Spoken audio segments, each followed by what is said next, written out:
back with Alan Holt to discuss this beautiful day.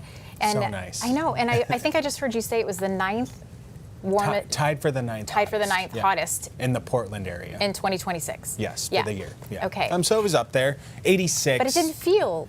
The humidity, you're right. Yeah, really when hot. the dew point's down, the mid to upper 80s feel a lot more manageable. It helps. We've got a really nice view from Casco here. And I like this because when the skies are very clear the way they are going to be this evening, we're going to see something called Rayleigh light scattering. So when the sun goes down, you'll see the full color spectrum in the sky.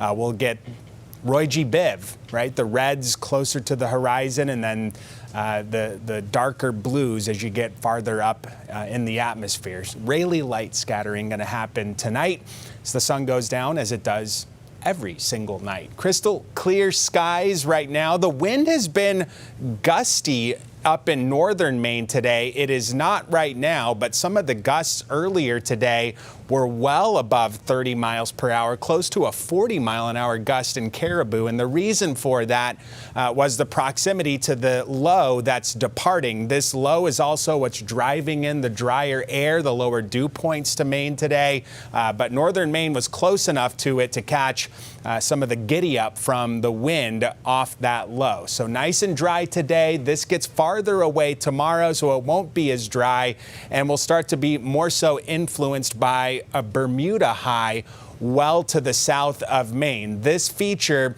will send in a steady southwesterly flow, and amidst this flow, there will be little ripples of energy that track over New England, and I do think that it'll render us unsettled heading into Friday and Saturday. If you had keen eyes, you saw that our modeling wanted to throw some out on Thursday too, but we're thinking Friday and Saturday will be the most opportune days to catch a passing shower or storm. Not going to be a wash, but I think those 2 days will be the most likely to see something on the radar.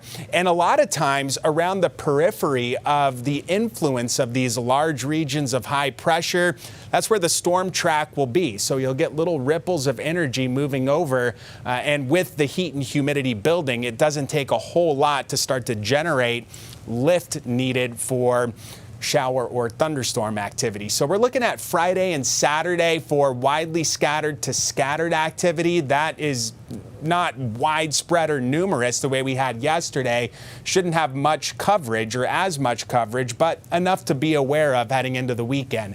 Seas at 2 to 3 feet tomorrow. Water temperatures are in the middle to lower 60s.